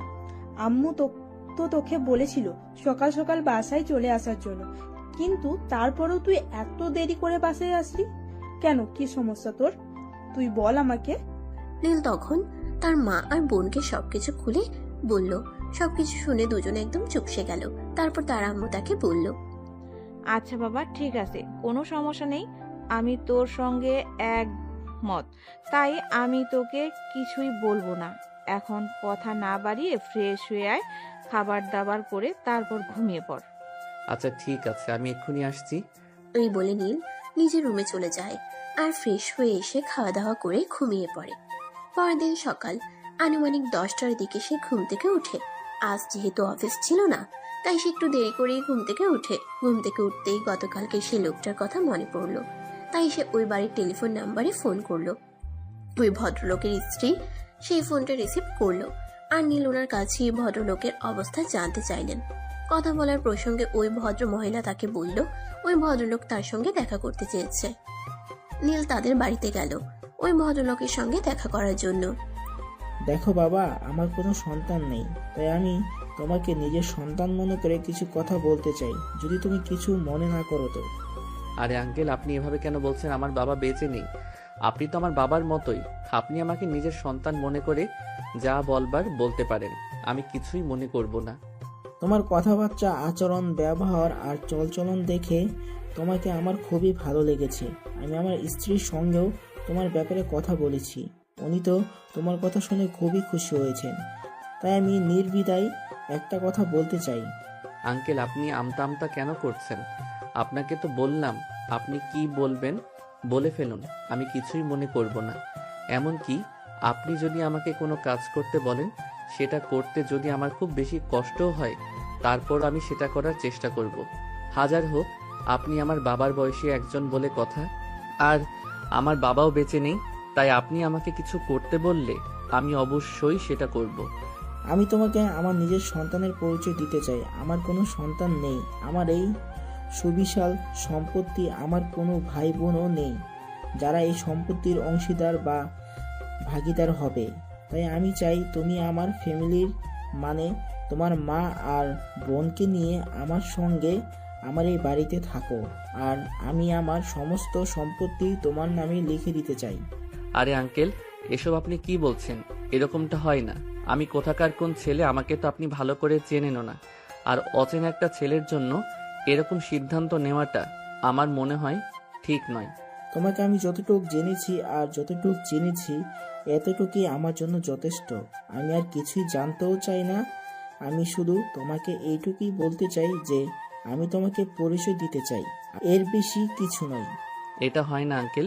আপনি যদি এমনিতে বলেন আপনার দেখাশোনা আমাকে করতে হবে, তাহলে আমি সেটা করতে পারবো, কিন্তু কোনোভাবেই আপনার সম্পত্তির ভাগীদার হতে পারবো না। আপনি যদি বলেন আপনি মৃত্যুর আগ পর্যন্ত আপনার সমস্ত দায়িত্ব আমার, তাহলে আমি সেটা করব, কিন্তু আপনার সম্পত্তি নিজের করে নেওয়া এটা কোনোভাবেই আমার পক্ষে পসিবল নয়। আরে বাবা, তুমি এত চিন্তা কেন করছো? দেখো, আমরা তোমাকে নিজের সন্তানের মতোই মনে করছি। আমরা তোমাকে নিজের সন্তানের পরিচয় দিতে চাই। তুমি এইটুকু বয়সে এসে পড়াশোনা করছো, আবার নিজের বাবা নেই বলে ফ্যামিলির দায়িত্বও নিয়েছো। জানি না তোমাকে কতটা কষ্ট করতে হয়। আর এইদিকে আমাদের এত এত বিশাল সম্পত্তি, যার কোনো উত্তরাধিকার নেই, যেটা আমরা মরে যাওয়ার পর কোনো স্বেচ্ছাসেবী ফাউন্ডেশন বা সরকারের অধীনস্থ হয়ে যাবে। তারপরেও আন্টি, এরকমটা হয় না। বাবা, আমরা তোমার কাছ থেকে আর কোনো কথাই শুনতে চাই না। তুমি এক্ষুনি বাড়িতে যাবে আর তোমার আম্মুকে আমার সঙ্গে কথা বলাবে, আর তারপর তাদেরকে নিয়ে আগামীকালকেই আমার বাসায় চলে আসবে। আমরা আজকেই উকিলের সঙ্গে কথা বলে রাখবো, আর কাল তুমি আসার পরেই আমাদের সমস্ত জায়গার সম্পত্তি, ব্যাংক ব্যালেন্স যা আছে সব কিছু তোমার নামে করে দেব। হ্যাঁ বাবা, তুমি আজকে তোমার মায়ের সঙ্গে আমাকে কথা বলাবে, আর তারপর আগামীকাল সকালেই ওনাদের নিয়ে আমার বাসায় চলে আসবে, আর তারপর থেকে এসব কিছুই তোমার থাকবে। তুমি শুধু আমাদের এই দুই বুড়া বুড়ির দেখাশোনার দায়িত্বটা নিলেই হবে। অতঃপর নীল তাদের সঙ্গে আরো কিছুক্ষণ গল্প গুজব করে তাদের কাছ থেকে বিদায় নিয়ে বাসায় চলে আসলো। আর সে বাসায় এসে তার আম্মুকে সবকিছুই খুলে বলল। তার আম্মু প্রথমে কিছুতেই রাজি হচ্ছিল না। আচ্ছা ঠিক আছে, আপনারা যখন এত করে বলছেন তাহলে আমি আর আপত্তি কেন করব। এমনিতেও আমার ছেলে মেয়ে দুটো বাবার খুবই অভাব ফিল করে। চিন্তা নেই ভাবি, আমি আপনার ছেলে মেয়ে দুটোকেই কোনো দিনও বাবার অভাব বুঝতে দেব না। যতদিন বেঁচে আছি ততদিন আমি ওদেরকে সন্তানের স্নেহ দিয়েই বাঁচিয়ে রাখবো। আপনি রাজি হওয়ার জন্য অসংখ্য ধন্যবাদ আপনাকে। নিজের স্বামীর ভিটে বাড়ি ছেড়ে চলে যেতে অবশেষে যখন আশরাফ সাহেব আর ওনার স্ত্রী নীলের আম্মুর সঙ্গে কথা বলেন, ওনাদের কথাবার্তা শুনে নীলের আম্মু রাজি হলেন এই ব্যাপারে। অতঃপর পরদিন সকালবেলা নীল তাদের জিনিসপত্র গুছিয়ে আশরাফ সাহেবের বাড়িতে চলে যায়। সেখানে গিয়ে তারা খাওয়া দাওয়া করে গল্পগুজব করছিল। তখন সাহেব চলে আসলেন আর সমস্ত লেখাপড়ার কাজ শেষ করে আশরাফ সাহেব ওই কাগজে সাইন করলেন। এই নাও আমার সমস্ত সম্পত্তি, ব্যাংক ব্যালেন্স যা কিছু আছে সব কিছুর ডকুমেন্টস, আজ থেকে সব কিছুই তোমার। তুমি শুধু এই বুড়ো বুড়ির দুটোর দায়িত্ব নিও। শুধু এই বয়সে এসে সন্তানের অভাবটা পূরণ করে দিও, বাস এইটুকুই চাওয়া তোমার কাছে। বাবা, আপনি যা করেছেন তা কোনোদিন ভুলবার নয়। আমি সারা জীবন পরিশ্রম করলেও হয়তো এর অর্ধেকটা সম্পত্তিও কামাতে পারতাম না, কিন্তু আপনি আপনার সারা জীবনের পরিশ্রম আমার হাতে এভাবে তুলে দিয়েছেন। জানি না কোন মানুষ কোনোদিন এটা করবে কিনা, তারপর আপনি যেটা করেছেন নির্দ্বিধায় একটি মহৎ কাজ। আল্লাহ আপনাকে বেহেশতবাসী করুক। সারাটা জীবন শুধু সন্তান সন্তান করেই গেলাম। আল্লাহ পাক একবারও আমাদের এদিকে মুখ তুলে চাইলেন না, আমাদেরকে মা বাবা ডাকারও সুযোগটা দিলেন না। এখন যেহেতু তুমি আমাকে বাবা ডেকেছো, তাহলে আমি তোমার জন্য এইটুকু করতে পারবো না? আমি আমার সন্তানের কাছ থেকে বাবা ডাক শোনার জন্য সব কিছুই করতে পারি। আমি তো তোমাকে আমার সমস্ত সম্পত্তি লিখে দিয়েছি। এখন যদি আমাকে বলো আমাকে বাবা ডাক শোনার জন্য বিনিময়ে তুমি আমার জীবনটাও নিয়ে নিতে চাও, তাহলে আমি তোমাকে সেটাও দিয়ে দেব। আমি দুইবার চিন্তা করব না। অতঃপর আশরাফ সাহেব ওনার স্ত্রী নীল আর তার পরিবার নিয়ে একই বাড়িতে বসবাস করতে লাগলো। আর আশরাফ সাহেবের সমস্ত সম্পত্তি নীল দেখাশোনা করত, কারণ এই মুহূর্তে তো সবকিছুই তারই ছিল। তারপর চলে গেল 2 বছর। এতদিনে নীল নেহাকে প্রায় ভুলেই গিয়েছে। আজ তাকে অফিসের একটা কাজ, একজনের সঙ্গে মিটিং করতে যেতে হবে। তাই সে সকালবেলা ঘুম থেকে উঠেই ফ্রেশ হয়ে রেডি হয়ে নিল। নাস্তার টেবিলে নাস্তা করতে যেতেই রিমি তাকে বলল, কি ব্যাপার ভাইয়া, বিষয়টা কি? কিছু তো বুঝতে পারলাম না। আজ হঠাৎ তুই এত সাজুগুজু করে কোথায় যাচ্ছিস? তোর গার্লফ্রেন্ডের সাথে দেখা করতে নাকি? একদম ফাইজলামো করবি না, একটা চর মেরে তোর সব কয়টা দাঁত ফেলে দিব বলে দিলাম। আমার গার্লফ্রেন্ড আসলো কোথা থেকে? এখনো পর্যন্ত কেউ কোনোদিন শুনেছিস রাতের বেলা জেগে জেগে ফোনে কারোর সঙ্গে কথা বলছি? বলিসনি বলতে কতক্ষণ, একান্তই তোর সবকিছু আছে। যখন কিছুই ছিল না, তখন যখন অফিসের এমবির মেয়ে তোর পিছনে লাইন মারতো, আর এখন তোর না জানি কত মেয়ে তোর পেছনে লাইন মারে। শোন, মেয়েরা আমার পিছনে লাইন মারতেই পারে, তাই বলে যে আমাকেও মেয়েদের পিছনে লাইন মারতে হবে এরকম তো কোনো কথা নেই। আমি আমার মতো আছি, খুব ভালো আছি, আর আমি এভাবেই ভালো থাকতে চাই। আমি আমার নিজের জীবনের সঙ্গে কোনো ঝামেলাকে জড়াতে চাই না। মেয়ে মানুষকে আমি শুধুমাত্র একটা ঝামেলাই মনে করে থাকি। আমি খুব ভালো করেই জানি আগুনের কাছে গেলে মোমবাতিকে গলতেই হয়। তোর ক্ষেত্রেও যে অন্য রকম কিছু হবে না, সেটা আমাকে বোঝাতে আসিস না। ফাইজলামো করিস না তো। আজ একটা অফিসের কাজে ঢাকায় যাচ্ছি, ওখানে অন্য একটা কোম্পানির এমডির সঙ্গে আমার মিটিং রয়েছে। আম্মু কোথায়? আম্মুকে বল তাড়াতাড়ি আমাকে নাস্তা দিতে। নীল প্লিজ তুই 2 মিনিট ওয়েট কর। আমার ঘুম থেকে উঠতে একটু লেট হয়ে গিয়েছিল, তাই নাস্তা বানাতে পারিনি। 2 মিনিট ওয়েট কর, আমি এক্ষুনি নাস্তা বানিয়ে নিয়ে আসছি। আশরাফ সাহেব এই কথাগুলো শুনতে শুনতে সিঁড়ি বেয়ে নিচে নামছিলেন। আর নামতে নামতেই তিনি নীলের আম্মুকে উদ্দেশ্য করে বললেন, আপনাকে কত করে বলছি বাড়িতে রান্নাবান্না করার জন্য মানুষ আছে, ওনাদের দিয়ে রান্নাবান্না করান, কিন্তু আপনি সেটা না করে নিজেই রান্নাবান্না করেন। আপনি কেন এমন করেন বলেন তো? আমার ছেলে মেয়েরা ছোটবেলা থেকে আমার হাতের খাবার খেয়ে বড় হয়েছে।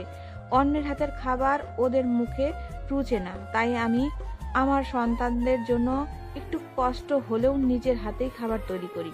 তাছাড়া বাইরের খাবার খাওয়া স্বাস্থ্যের জন্য ক্ষতিকর, তাই আমি সবার জন্যই নিজের হাতে খাবার তৈরি করি। তাছাড়া সারাদিন কি বাসায় বসে থাকা ভালো লাগে নাকি? এখন তো আমার শরীরটাও ভালো আছে, তাহলে আমি কেন সারাদিন শুয়ে বসে কাটাবো? ভাবি, আপনার এখন বয়স অনেক হয়েছে, এত কাজ করা এখন আর আপনাকে শোভা পায় না। আপনার যখন বয়স ছিল তখন তো অনেক কাজ করেছেন, এখন আপনার বিশ্রাম নেওয়ার সময়। তাই বলেছিলাম রান্নাবান্না ওইসব আপনি ছেড়ে দেন, বাসায় কাজের লোক আছে, ওরা রান্নাবান্না করবে, আপনার এখন বিশ্রাম নেওয়ার সময়।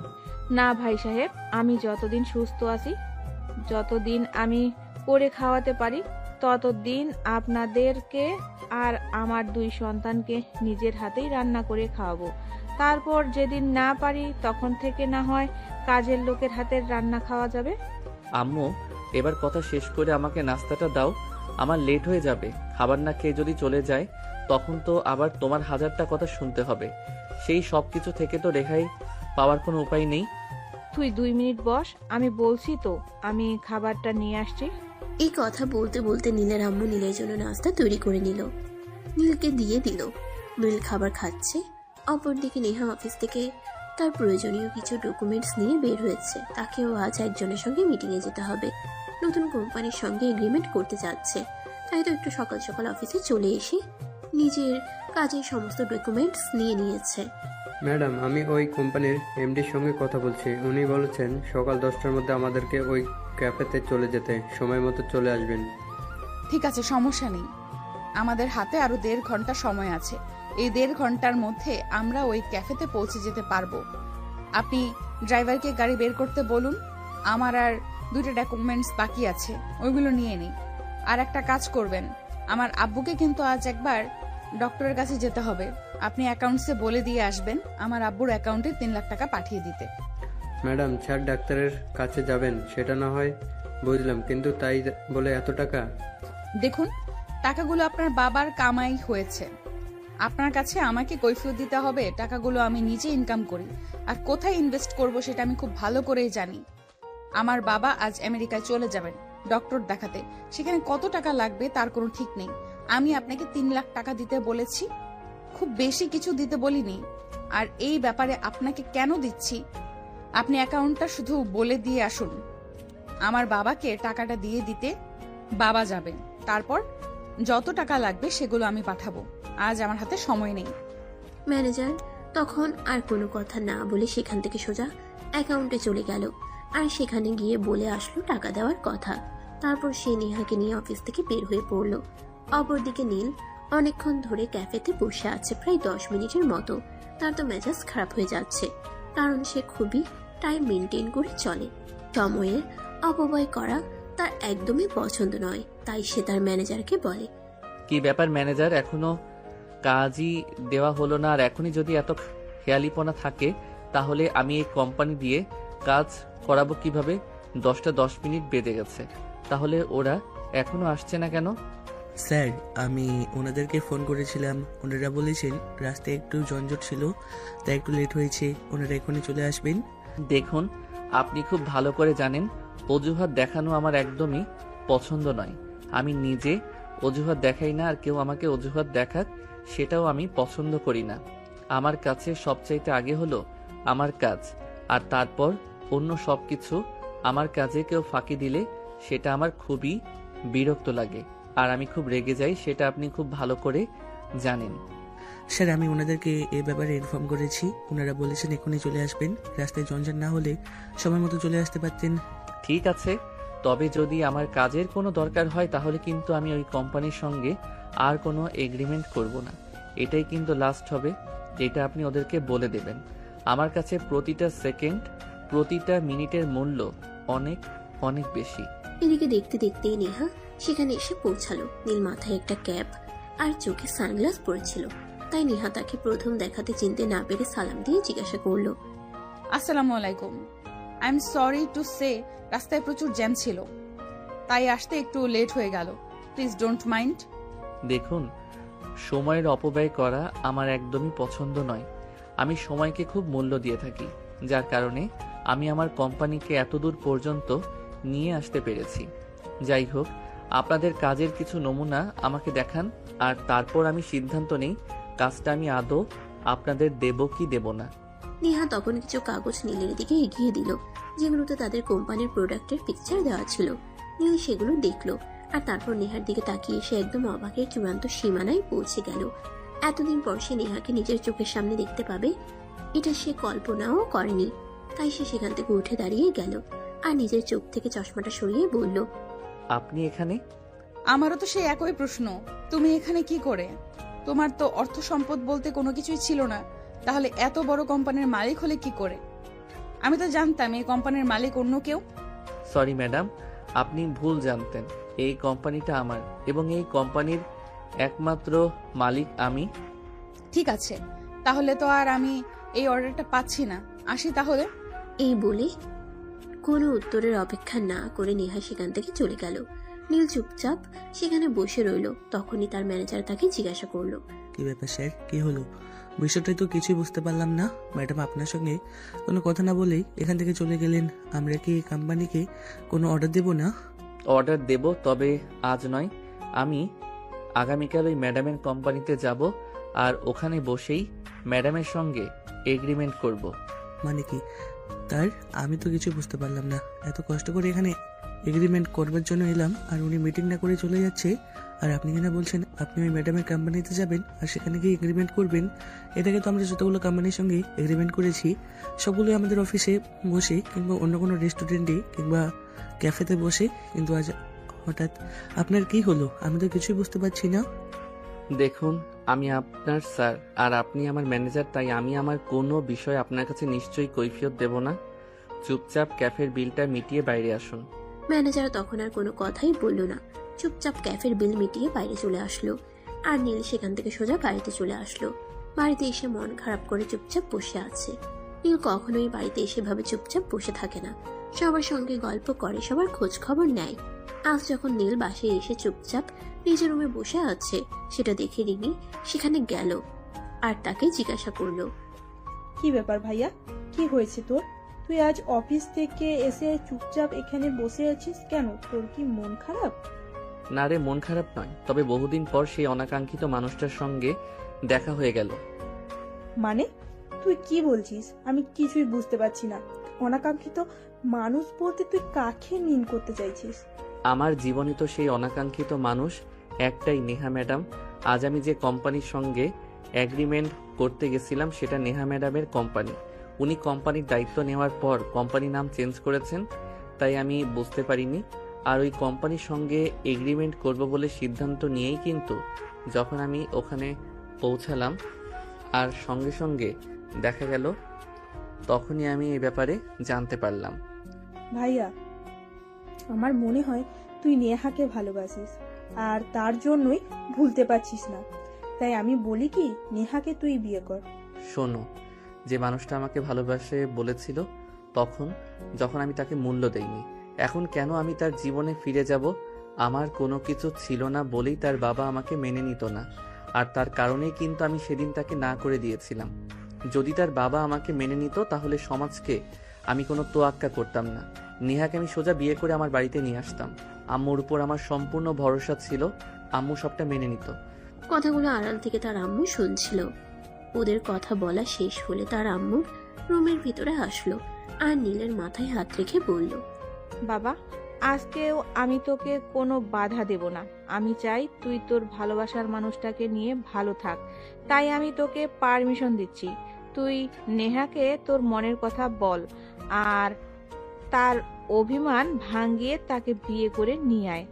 এখন তো আর কোনো অসুবিধা নেই, এখন তো তুই তাদের চাইতে অনেক বেশি টাকার মালিক, তাহলে তো আর নেহার বাপের কোনো অসুবিধা নেই।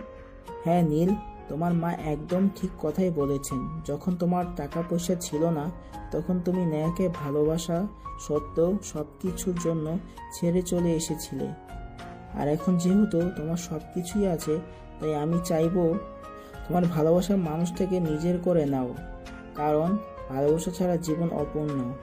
সবটাই বুঝতে পারলাম, কিন্তু নেহা কি আজও আমার জন্য অপেক্ষা করছে? আমার তো সেটা মনে হয় না, কারণ একটা মেয়ে কোনোদিন একটা ছেলের জন্য এতদিন অপেক্ষা করবে না। সে নিশ্চয়ই বিয়ে শাদী করেছে, হাজবেন্ড, সন্তান, সব কিছুই হয়তো আছে। সেটা তো তুই একদম ঠিক কথাই বলেছিস, কিন্তু সেটা জানার জন্য তোকে আগে নেহার সঙ্গে দেখা করতে হবে, আর তার সঙ্গে কথা বলতে হবে। তার সঙ্গে কথা বলে যদি তুই নিশ্চিন্ত হোস যে সে এখনো বিয়ে করেনি আর তোর জন্য অপেক্ষা করছে, তাহলে তুই তোর মনের কথাটা তাকে বলবি আর তাকে বিয়ে করে আমাদের বাড়িতে নিয়ে আসবি। হ্যাঁ বাবা, রিমি একদম ঠিক কথাই বলেছে। তুমি যাও, নেহার সঙ্গে আগে কথা বলো। সব কিছু যদি ঠিকঠাক থাকে তাহলে আমি নিজেই তোমার জন্য বিয়ের সম্বন্ধ নিয়ে যাব। ঠিক আছে বাবা, কোনো সমস্যা নেই। আপনি যখন বলেছেন তখন আমি নিশ্চয়ই যাব। কারণ কেন জানি না, আমার নিজের মন বলছে আমি নেহাকে ভালোবাসি। তাই নিজের একটা ছোট ভুলের জন্য ভালোবাসাকে হারাতে চাই না। পরদিন সকাল 10টার দিকে নীল বাসা থেকে বের হলো নেহার অফিসের উদ্দেশ্যে। এসে অফিসে পৌঁছে অফিসের পিয়নকে দিয়ে নেহার কাছে খবর পাঠালো। নেহা খবরটা শুনে বেশ কিছুক্ষণ চিন্তা করলো, তারপর বলল নীলকে ভিতরে আসতে দিতে। নীল ভিতরে আসলো। নেহা চুপচাপ বসে আছে, কিছুই বলছে না। তখন নীল নিজে থেকেই বলল, কেমন আছেন ম্যাডাম? যেমন তুমি চেয়েছিলে ঠিক তেমনই আছি। দেখুন ম্যাডাম, আমি জানি আপনি এই কথাগুলো অভিমান নিয়ে বলছেন, কিন্তু আমি তাতে কিছুই মনে করব না।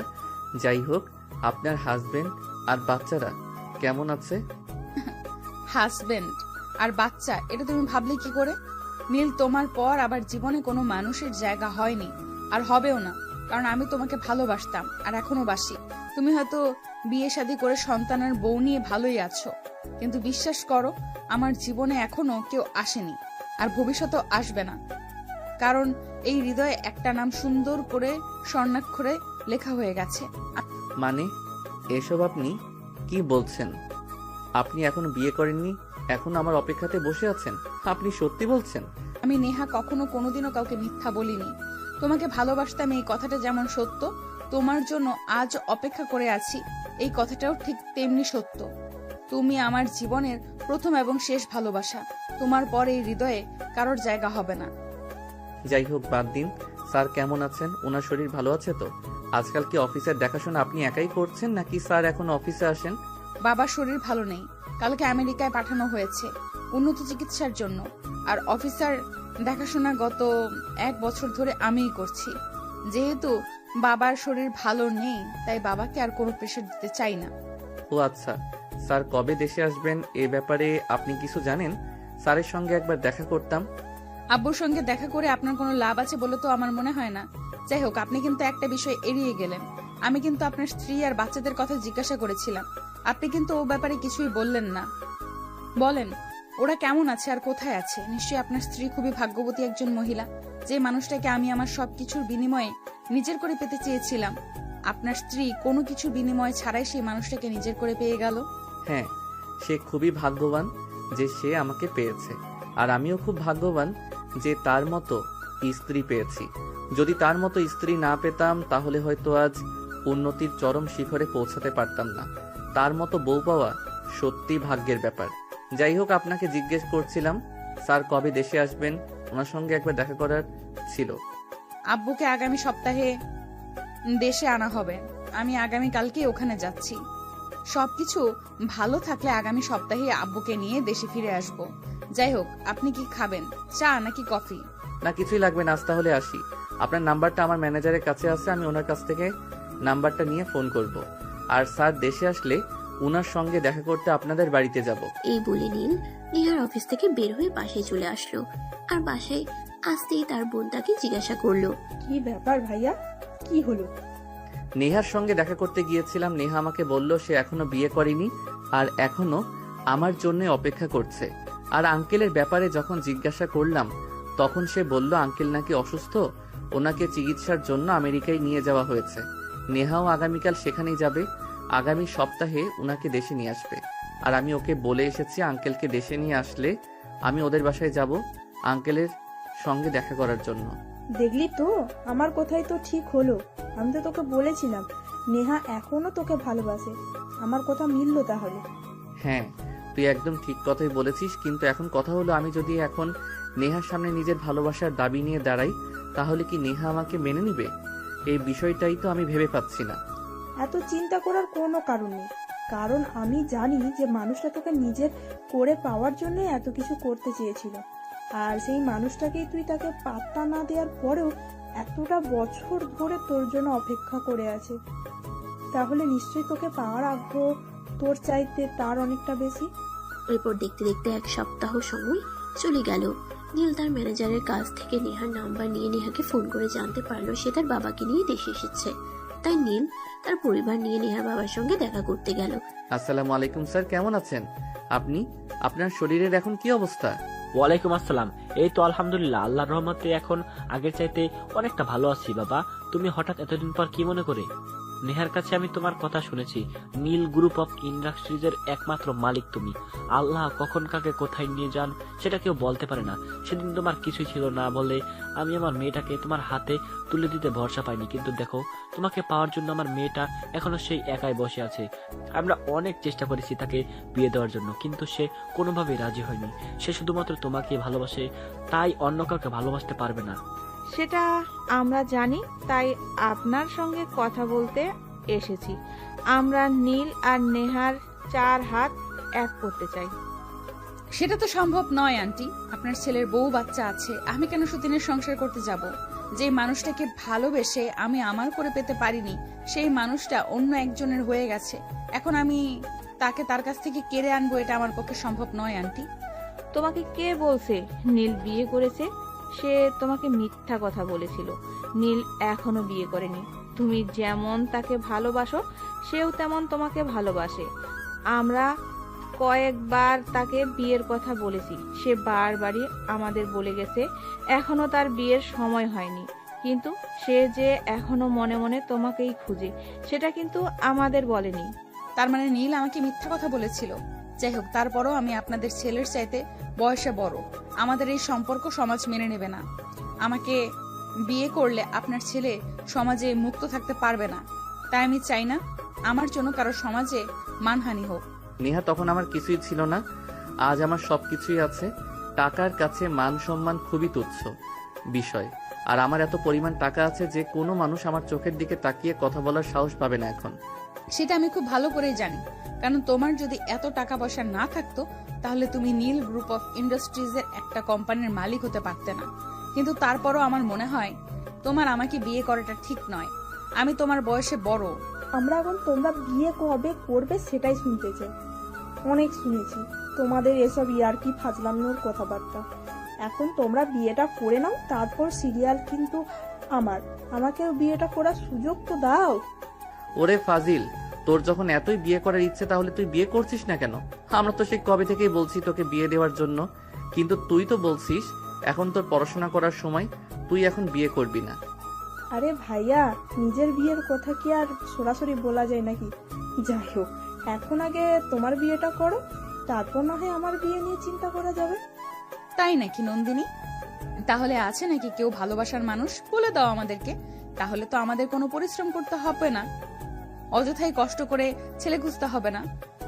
আরে ভাবি, আমি এমনিতেই আর কি করছিলাম। প্রেমটা এমন সব যে কোনোদিন আমাকে দিয়ে হয়নি আর হবেও না।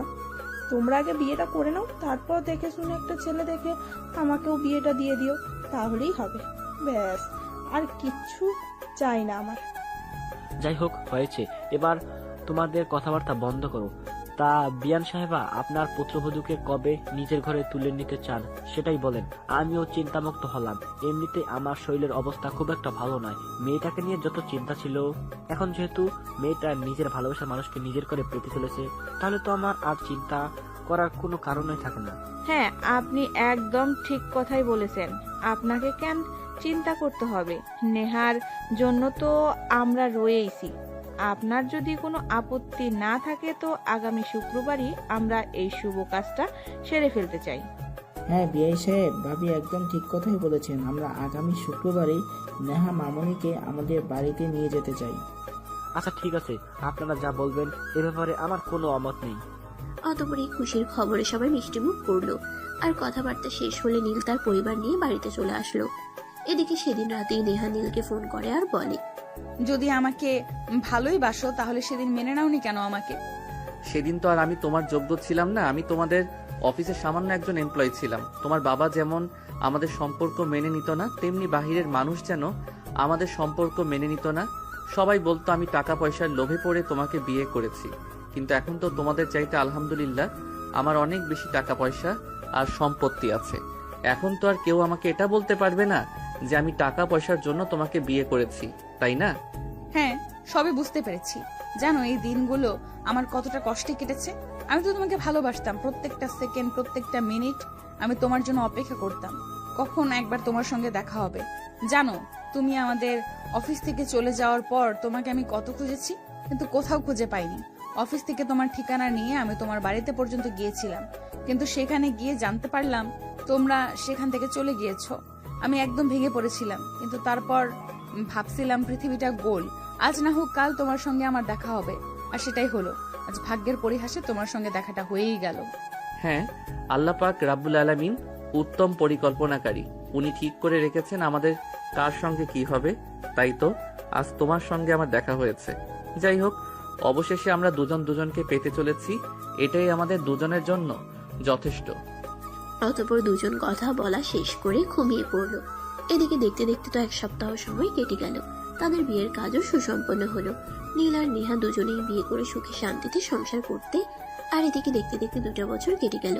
নীল আর নেহার ঘর আলো করে একটা কন্যা সন্তানের জন্ম হয়েছে। নীল ভালোবেসে তার মেয়ের নাম রেখেছে নিশু। নিশু এখন একটু একটু হাঁটতে শিখেছে আর কথাও বলতে শিখেছে। সে আব্বু আর আম্মু বলতে পারে। নেহা এখন অফিস সামলায় না, এখন তার বাচ্চাকে সামলাতেই ব্যস্ত। নীল তার অফিস সামলায় আর নেহার অফিস তার কর্মচারীরা সামলায়, আর কোনো প্রয়োজন হলে সেটাকে নীল সমাধান করে। তাই কাজ নিয়ে নীলকে খুবই ব্যস্ত থাকতে হয়। তারপরও নীল সবসময় নেহাকে বলে, তোমাকে কোনো কাজ করতে হবে না, অফিসের সব কাজ আমি একাই সামলাতে পারবো। তুমি শুধু আমার রাজকন্যাটাকে দেখে রাখো, ব্যাস এইটুকুই চাওয়া তোমার কাছে। কিন্তু দুইটা অফিস একা সামলাতে তোমার অনেক কষ্ট হচ্ছে। আমি তোমাকে একটু হলেও সহযোগিতা করতে পারি। তাছাড়া আমরা চাইলেই আমাদের মেয়ের জন্য বাড়িতে আয়া রাখতে পারি। না, সেটার কোনো প্রয়োজন হবে না।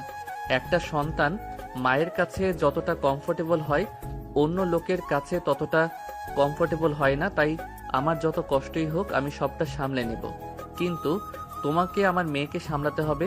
আমার মেয়ে আমার কাছে 7 রাজার ধন, এর চাইতে বড় সম্পদ আর কিছুই হতে পারে না।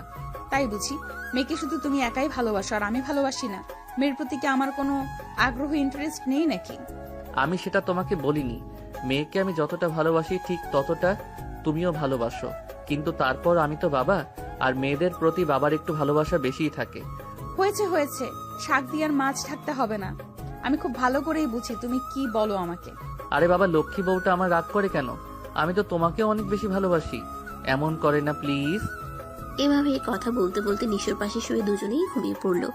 দুজন ঘরে ঘুমাচ্ছিল, তখনই নিশু কান্না করছিল। সেটা তারা কেউ খেয়াল করলো না। পাশের রুম থেকে নীলের আম্মু এসে নিশুকে নিয়ে গেল।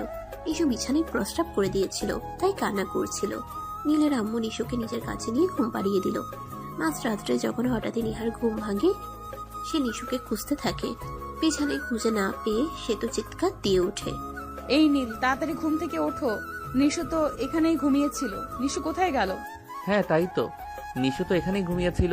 নিশু কোথায় গেল? দাঁড়াও আমি দেখছি। আম্মু, ওই আম্মু, তুমি কি মিশুকে তোমার কাছে নিয়েছো?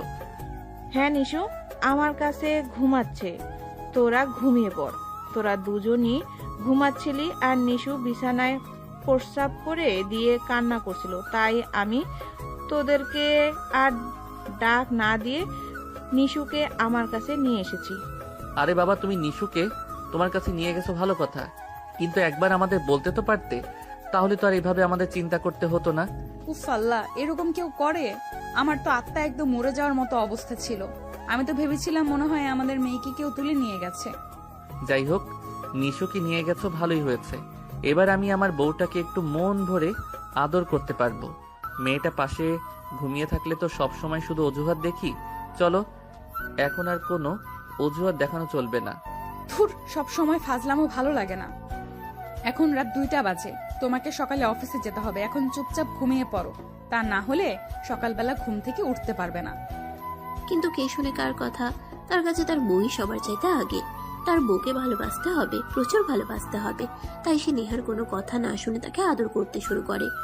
নেহা প্রথম দিকে একটু বাধা দিতে চাইলেও পরে আর বাধা দিল না। কারণ তার 10টা না 5টা না একটা মাত্র স্বামী, তাকে তো তার ভালোবাসা দিতেই হবে।